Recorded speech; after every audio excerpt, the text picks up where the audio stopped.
Hey y'all, welcome back to my channel. My name is Kanisha. Today we're going to be talking about my experience as a U.S. Marine. Very ghetto. It's currently drizzling outside. I'm not gonna let anything rain on my parade today though. And I just feel like I'm trying to conquer my fears. There's so many bugs around me right now. And it's humid, it just rained, the sun is out. This is perfect. This is like bug euphoria. They're having a ball out here. This is the perfect humid temperature for them. I'm sweating. I literally dragged my wagon all the way out here. This is literally half a mile from my house. We're out here. So I'm not leaving until I get a video finished. Period. Like I said, today we're here to talk about my experience as a U.S. Marine and just being in the military overall. I'm going to try to tell you guys as much as my experience as possible without running the time too long and without boring y'all. Let's start with how I even got in the U.S. Marines. When I was in high school, around like my sophomore year in high school, I started to think about my options of like, do I want to go to college, or what would I do if I don't go to college? Baby, it's hot as heck out here, baby. The thought came into my mind, well, God planted the thought in my mind to go to the military. I was very like goody two shoes, and I'm still a goody two shoes, and ain't nothing wrong with that, but I used to be like very innocent. Like, I wasn't into drinking, I wasn't into smoking, I wasn't into partying. I still had my virginity, and I just kept thinking, I was just like, if I go to college, I just know they're gonna turn me out. Like, them people gonna turn me every which way but loose. The men gonna be trying to touch on my kitty. They're going to corrupt me. And then I also thought about, I didn't want to be like everybody else. Like, I didn't want to be where everybody was. I didn't want to be taking the same path that everybody else was taking. And so I was just like, you know what, I think I'll go to the military. Military, they pay for your school, and I'm gonna be getting paid. And I was just thinking in my mind, like, the military, these men gonna have some manners. They gonna be together, you know what I'm saying? These gonna be some disciplined men. I ain't gonna have to worry about the stuff that I was gonna have to worry about in college. But boy, was I wrong. Different name, same thing. Anyways, yeah, I thought about the Air Force. Like, the Air Force was where I originally wanted to go, but I hadn't made my way to the Air Force recruiter station yet. One day in particular, I was in the front office of my school, and a U.S. Marine recruiter was in there. And as I was walking out of the front office, the Marine recruiter had came up to me, and he was just like, hey, have you ever considered like joining the military, joining the Marines? Mind you, I didn't even know what the Marines were. Like, I knew what the military was, and I knew what the Air Force was, but I did not know much about the U.S. Marines. Like, I had never really had too much information about who they were. He was just telling me, like, you know, just come to the office, let's just talk, and let's just see if it's something that you're interested in. If you're not, you don't have to do it, but just come hear me out. So in my mind, I'm already thinking, well, like, I do want to go to the military, and I haven't gone to the Air Force recruiter station yet, so let me just see what they're talking about. I believe that God did this to me on purpose. God set it up just like this. I'm thankful for the experience, but also, why would you do that to me? Huh? Why would you play? So I ended up going to the recruiting station. I'm talking to him, you know, he's telling me everything about it. Marine Corps is the hardest one. Like, there's not a lot of people who pass training. He's just telling me how hard it is to get past. And he's just like, there's really no difference between the different branches because you get paid the same. The Marine Corps is just harder. This was probably like my junior year of high school. Up until that point in my life, I had a habit of quitting things and not seeing things to completion, because I knew the Marine Corps was a contract, and I knew that the military was something that I was going to have to do. It was my way of telling myself, you're gonna do this. Like, you're not quitting this time. You're not going to be like, nah, I'm tired, no, I want to do it. Like, you're gonna do this. And because the recruiter was telling me how hard it was to pass this, I saw that as a challenge, and I was just like, people are not making it, you say. I want to see if I can make it. I had no idea what I was getting myself into. This is one of those pivotal moments in my life where I'm like, I want to prove to myself that I could do this.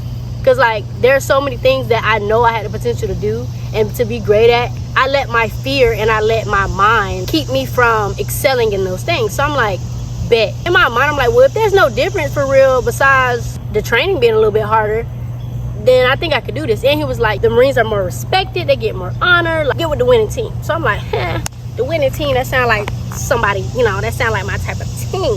When I tell y'all I am sweating, I feel like I'm in the ocean right now, the way I'm sweating. This water is, ooh, oh my goodness. God, please, I'm trying now. Why you made these creatures? Ooh, and they fly? Ooh. I'm trying to be strong. You just don't stare at the bugs. You will have a better off time, but it's like I already done seen him. So it's hard for me to take my eyes off of him. And you know what? Speaking of bugs, let me tell y'all this revelation God gave me the other day, right? Y'all know in the Bible when Moses sent the people to go scope out the promised land, right? And when they came back, they was just like, we like grasshoppers to them. Like, we can't do this. They too big. These are giants. And this is the thing that God revealed to me the other day, and it's like great that I'm out here with bugs because this is a great opportunity to talk about where did that dude go. You see how I'm scared of these bugs? These bugs is literally this big compared to me. They are. I'm a giant compared to these bugs. They is not worried about me. They out here minding their business, flying around, doing their thing. They could care less about what I'm doing. It's like they was scared of the giants, not knowing that the giants were scared of them. Like sometimes it's the perspective thing. Like they looking at the giants like, oh no, they too big. We like grasshoppers to them. Like we can, But you see how the giants be scared of the little stuff? Y'all see how we be scared of the bugs and they like this big? It's like they couldn't see that the giants were scared of them. They didn't even know the giants were scared of them because they just thinking about how small they look. But anyways, he telling me about it, so I'm like, okay, I'm going to join. And I took this as a sign. The Air Force recruiters, they're never in the office. So I'm just like, I already talked to this man. Like, let's just get this process started. Let's do it.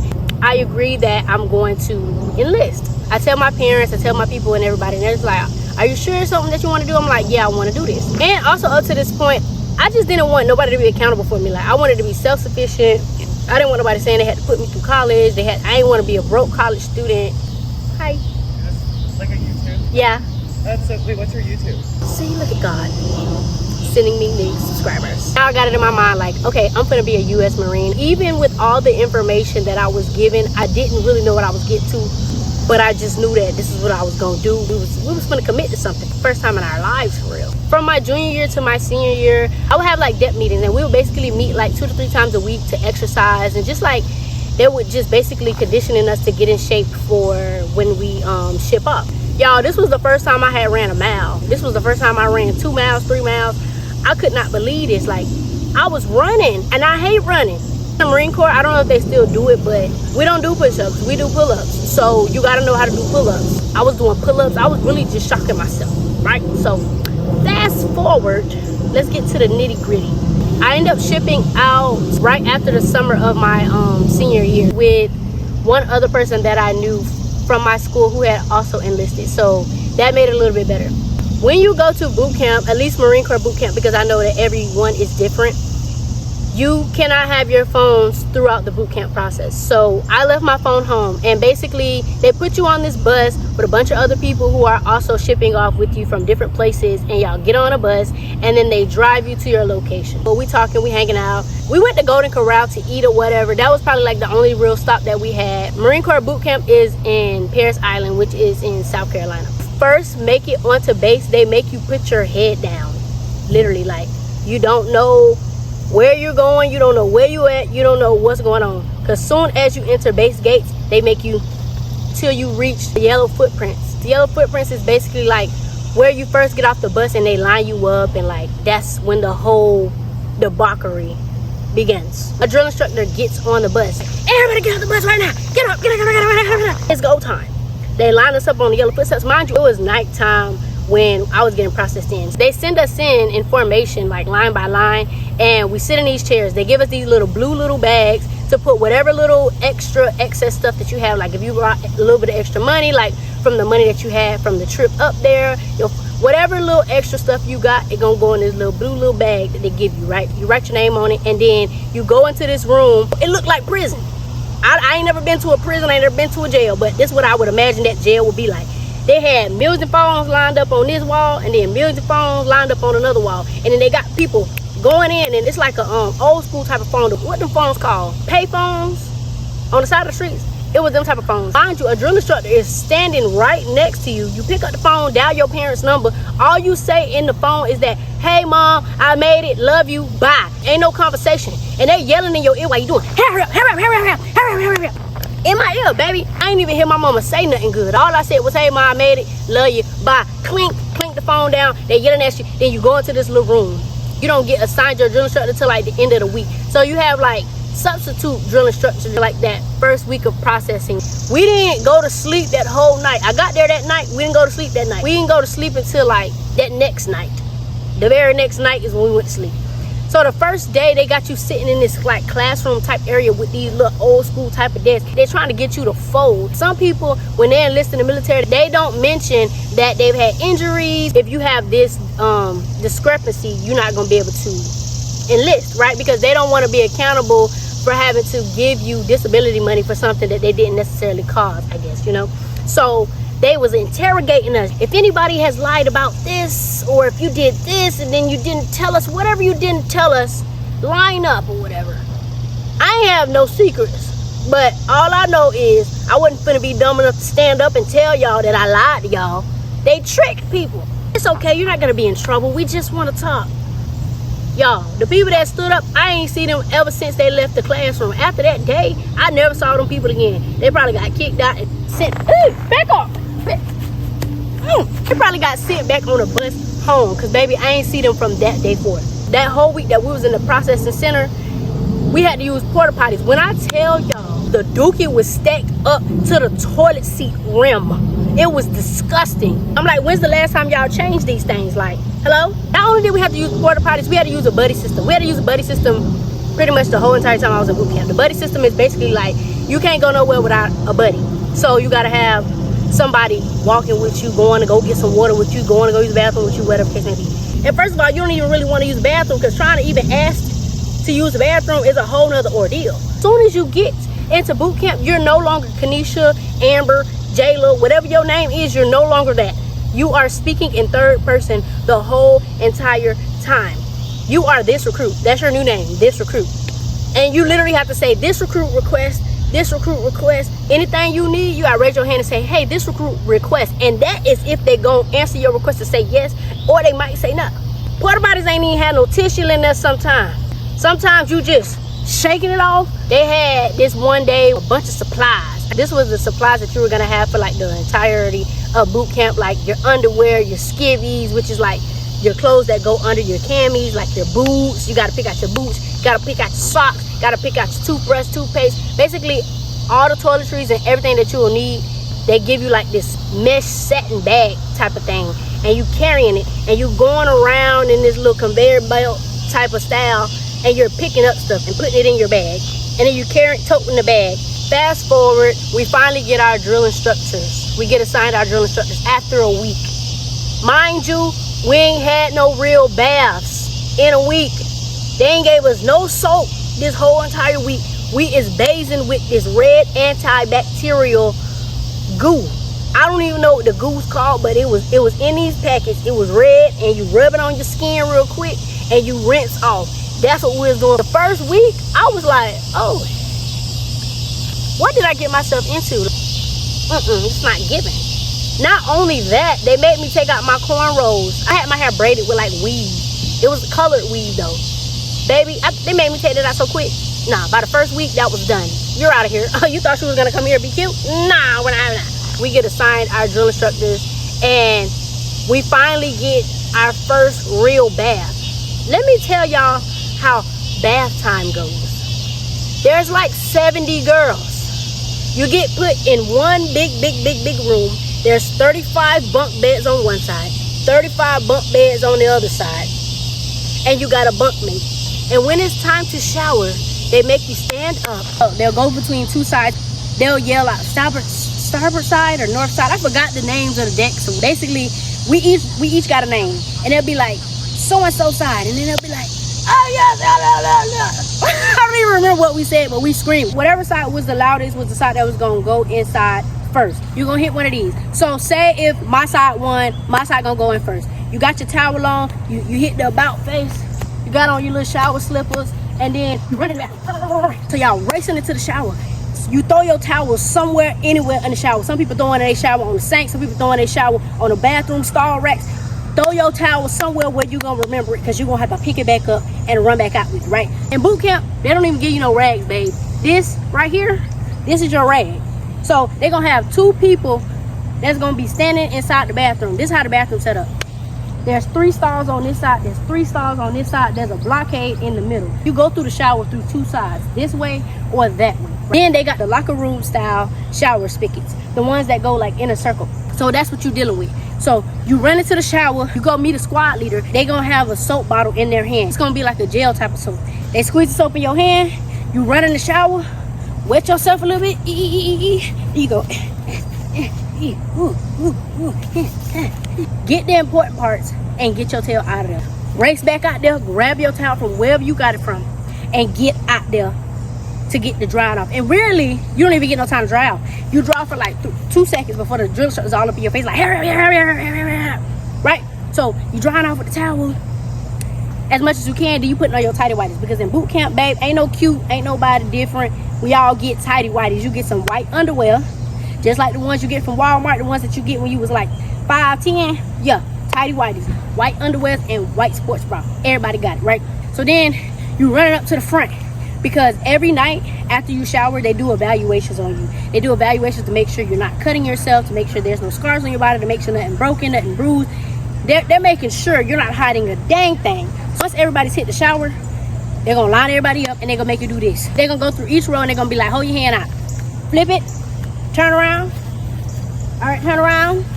They're gonna go, ooh, yeah.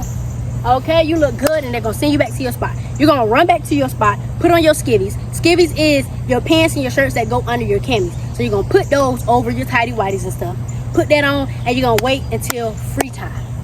Free time. That's my first shower time experience. I was like, there's no way I could do this for 3 months. We ain't got no rags. I gotta bathe with my hands. Ain't no shaving. You don't get to wash your hair during shower time. It's get in and get out. You was just washing your cootie, your underarms, literally the important parts, and getting out the shower. In there max 15 seconds. And it's 30 girls at one time. Imagine 30 girls, like there's only like three shower spots, probably like 9 shower spigots with 30 other girls in there. Y'all all trying to share the water and get in, and ooh, let me squeeze here, let me squeeze there. Y'all, this was prison. When I tell you this was prison, this was prison. I was like, okay, They done signed me up for prison and they didn't even tell me. They tried to make it seem cool. There is no phones in boot camp. So the only way to reach out to people and talk to people is through letters. So you better start making you some friends. And I mean quickly. There's this thing called Fire Watch. Fire Watch is basically like when they designate people to watch the rest of the squad. On Fire Watch, there is somebody who's like the scribe. The scribe is basically the person that's taking notes on like what's going on at night. Like, is somebody getting up? Like, what's happening? Like, if a drill instructor walks on deck, like, they're writing all of this stuff down. They're writing it out in a notebook. There's another person on the fire squad team that's doing the laundry at night. And then there's another person that's watching and cleaning the bathroom, right? The fire squad, everybody gets a chance to do it because it's a 2-hour rotation. So, like, the first 3 people of the 70 people are going to start the fire watch. And then after 2 hours, it's going to switch to somebody else. And it's going to switch to somebody else. And it's going to keep switching all the way until, in boot camp, we woke up at 4 in the morning. From 8 p.m., because that's when bedtime was. From 8 p.m. to 4 a.m., that's when fire watch was going to go on. So you might get woken up at 3 a.m. in the morning to go do you a fire watch shift. And that went on the whole entire 3 months of boot camp in rotation every single night. I finally get to experience my time on fire watch. I had laundry duty as my fire watch station. Y'all, I'm in the laundry room. You're not even supposed to be writing letters outside of free time. And they only give you 1 hour of free time at night. That 1 hour is designated to do whatever you want. If that's writing letters, washing your hair, I better sit down and recognize the queen around here. I'm in the laundry room, y'all. I'm crying. I'm in the laundry room crying. I got my notebook. I'm in there writing letters. No, I'm not supposed to be writing letters. I'm flabbergasted. I got 3 months of this, 13 weeks of this. And 4 a.m. Waking up at 4 a.m. every single morning is crazy. In boot camp, a lot of stuff they're not going to tell you. You're just going to have to adapt and overcome. Like, y'all just going to have to figure it out. The first couple of times that we woke up, we wasn't even able to brush our teeth. Like, they didn't give us no time to brush our teeth. So we was walking around stank mouth. No cap. Because we saw that in the mornings when the drill instructors woke us up, they didn't give us enough time to brush our teeth. We caught on, and so now whoever was the last set of people to be on fire squad before it was time for us to wake up, they would wake everybody up like 30 minutes beforehand so that people can like get themselves together. So we would start waking up early before the drill instructors came in to wake us up to go brush our teeth and, you know, do our hair, just do whatever we need to be doing. When it's sleep time, the drill instructors are gone. Like, they're not there. So like that's when you get a little bit of free time. You know what I'm saying? That's where it's just us looking out for us. But when it's time to wake up, this how they wake you up.